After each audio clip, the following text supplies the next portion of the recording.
Hi friends, कैसे हो आप सभी। I hope you are all good fit and fine. तो आइए आज हम शुरू करेंगे अपना next topic, that is on short circuit test. ठीक है, पिछली वीडियो में हमने देखा था ओपन सर्किट टेस्ट, जो कि फाइंड आउट करने के लिए जाता था अपने आयरन या कोर लॉसेस को।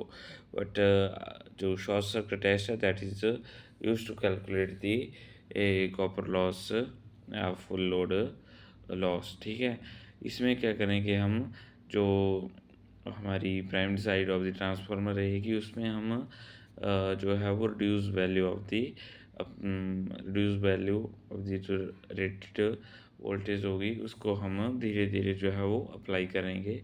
और जो secondary winding of the transformer रहेगी उसको हम with the help of thick wire जो है वो शॉर्ट सर्किट कर देंगे। ठीक है, तो इसमें जैसे जैसे हम जो है वो वोल्टेज को कैलकुलेट बढ़ाएंगे तो उस तरह से क्या होगा, जब वो फुल लोड पर पहुंच जाएगा तो वो हमें जो है वो एट लास्ट जो है वो कॉपर लॉसेस को देगा। इसमें हमें जो भी स्ट्रे लॉसेस या जो आयरन लॉसेस होंगे वो नहीं रहेंगे, क्योंकि जैसे जैसे हम जो है वो करंट या वोल्टेज को बढ़ाएंगे तो वैसे वैसे जो है वो क्या बोलते हैं अपना करंट करंट सॉरी अपना जो भी स्ट्रे लॉसेस या जो आयरन लॉसेस होंगे उनको हम नेगलिजिबल कर देंगे, क्योंकि उस टाइम जो है वो जो शॉर्ट सर्किट होने की वजह से यहाँ पे हाँ जो करंट की वैल्यू होगी वो बहुत ही कम होगी। ठीक है, और हमें जो है वो कॉपर लॉसेस जो है वो उस टाइम देखने को मिलेंगे। तो आइए समझते हैं इस वीडियो में इसकी कनेक्शन डायग्राम और जो भी अपना सीरीज ब्रांच इसमें रहेगा करैक्टरिस्टिक्स, तो उस चीज़ को समझते हैं। ठीक है, इसमें प्राइमरी साइड में जैसे ही हम मोटर ट्रांसफार्मर को एसी सप्लाई से जोड़ेंगे प्लस माइनस से, तो यहाँ पे हमारे पास जो है ऑटो ट्रांसफार्मर लगा है, जिससे हम उसकी वैल्यू को जो है वो धीरे धीरे क्या करेंगे, वो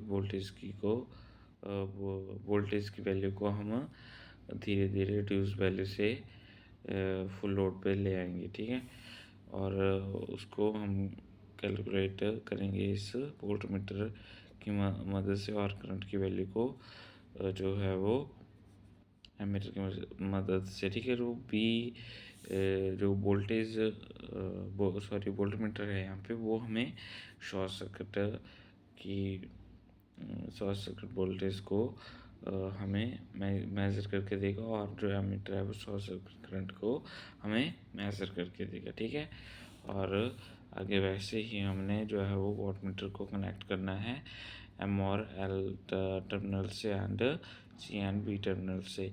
जो एम एल जो कॉइल है that is your current coil and C B is your pressure coil. Okay, तो कुछ इस तरह से जो primary winding of the transformer है वो हमने बहुत ही कम वोल्टेज पे जो है वो उसको रखा है। बट यहाँ पे जो secondary winding of the transformer that is short circuit with the thick wire. So जो हमारी जो यहाँ पे क्या बोलते हैं प्राइमरी साइड है, इसको हम एच बी साइड बोलेंगे, और जो secondary side of the transformer है that is known as L B side. ठीक है, जो हमारी जो ये टेस्ट होगा that is performed on H B side. But on the other hand जो हमने अपना क्या बोलते ओपन सर्किट टेस्ट देखा था, उसमें जो अपने टेस्ट जो हम परफॉर्म कर रहे थे वो हम लो वोल्टेज वाली साइड पे परफॉर्म कर रहे थे, बट इस साइड में इस केस में हमें उल्टा देखने को मिल रहा है। ठीक है, तो अभी जो देखते हैं, बात करते हैं अपनी सीरीज़ ब्रांच पैरामीटर के बारे में, तो ये किस तरह से हमें मिलेगी। तो जैसे ही बोल हम जो वोल्टेज को बहुत ही कम जो है वो अप्लाई करेंगे रिड्यूस वैल्यू को, तो with the help of volt meter को से हम जो है वो VSC शॉर्ट सर्किट वोल्टेज को जो है वो कैलकुलेट कर लेंगे यहाँ पे, ठीक है। और जो भी हमारी मतलब जो लो वोल्टेज पे जो रेजिस्टेंस और जो इंडक्टेंस की वैल्यू रहेगी that is calculated with the help of what this formula. This is basically from the this is basically from the क्या क्या बोलते हैं अपने ओम्स लॉ की हेल्प से भी हम इसको कैलकुलेट कर सकते हैं, ठीक है। या पावर का फॉर्मूला आपने पढ़ा होगा। बेसिकली ये जो वॉट मीटर है वो इन द फॉर्म ऑफ जो जितने भी इसमें कंज्यूम पावर होगी, जो जो भी एनर्जी कंज्यूम करेगा in the form of what की फॉर्म में ही वो इसको कंज्यूम करता है। सो W इज़ जो वॉट की फॉर्म में जो है वो शॉर्ट सर्किट की जो ड्यूरिंग द शॉर्ट सर्किट जो वोल्टेज जो पावर कंज्यूम होगी उसको अगर हम इसके शॉर्ट सर्किट करंट से जो कि हमें एमीटर कैलकुलेट करके देगा उससे जो है वो डिवाइड करेंगे तो हमें ये वैल्यू जो है वो अपनी देखने को मिल जाएगी, ठीक है। और उसी तरह अगर हम इसको कैलकुलेट करेंगे तो दिस इज़ बेसिकली योर जो इम्पीडेंस रहेगा होल सर्किट का, ठीक है। That is basically you can calculate from this formula, ठीक है। Z01 equal to VSC and ISC। यहाँ से क्या मिलेगा देखो आपको, जो वोल्ट मीटर और शॉर्ट सर्किट करंट की वैल्यू को अगर आप इसकी रेशो को देखोगे तो आपको एक चीज़ आपको देखने को मिल जाएगी।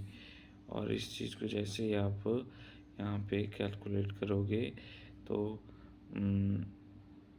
क्या मिलेगा आपको, ये वैल्यू तो आपने कैलकुलेट कर ली थी यहाँ से वॉट मीटर की वैल्यू को डाल के और शॉर्ट सर्किट करंट की वैल्यू को डाल के ये चीज़ आपने यहाँ पे कैलकुलेट कर ली थी, ठीक है।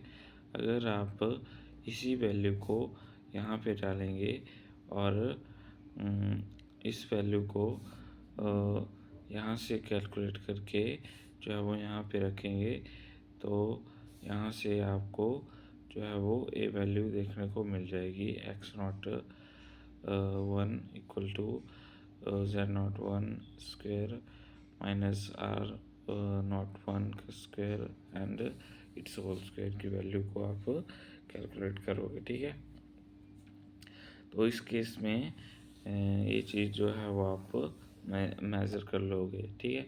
जो वॉट मीटर रहेगा आपका यहाँ पे वो आपको मेज़र करके देगा क्या, जो भी आपका कॉपर लॉस होगा इन बाइंडिंग में ट्रांसफार्मर की और जो स्टे लॉसेस और आयरन लॉसेस की वैल्यू को। बट जो स्टे लॉसेस और जो आयरन लॉसेस की मैं बात अगर आपको यहाँ पे बताऊँ वो बहुत ही कम होंगे, ठीक है। तो अगर आप उनको नेग्लिजिबल करेंगे तो हमें यहाँ पे जो है वो वॉट मीटर क्या करेगा इन द फॉर्म ऑफ जो भी पावर कंज्यूम होगी उसमें शॉर्ट सर्किट करने के बाद ऑफ दी जो LV साइड होगी ट्रांसफार्मर की with the help of thick wire वो हमें कैलकुलेट करके देगी आपकी कॉपर लॉसेस को, ठीक है। तो कुछ इस तरह से जो है वो हम शॉर्ट सर्किट टेस्ट को जो है वो परफॉर्म करते हैं ट्रांसफार्मर में to find out the copper losses, ठीक है। तो आई होप आपको वीडियो अच्छी लगी हो, नहीं लगी हो तो तब भी आप जो है वो कमेंट में मुझे बताएं, ठीक है।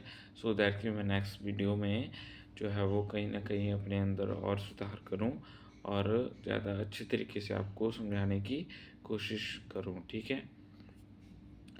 बात तो वही है, आपको समझ में आना चाहिए, ठीक है। और जो भी आप करो वो आपको मतलब जो है वो पता होना चाहिए भाई क्या कहाँ पे कौन सी चीज़ कहाँ से इनकी वैल्यू जो है वो फाइंड आउट हम कर रहे हैं, कौन सी वैल्यू कहाँ से आ रही है। ठीक है, तो चैनल को लाइक करें, कमेंट करें, शेयर करें एंड सब्सक्राइब ज़रूर करें अगर आप पहली बार जो है वो मेरे चैनल पे आए हों। ठीक है, लेट्स ग्रो के साथ आप ऐसे ही पढ़ते रहें और पढ़ते रहें। ठीक है, थैंक यू वेरी मच।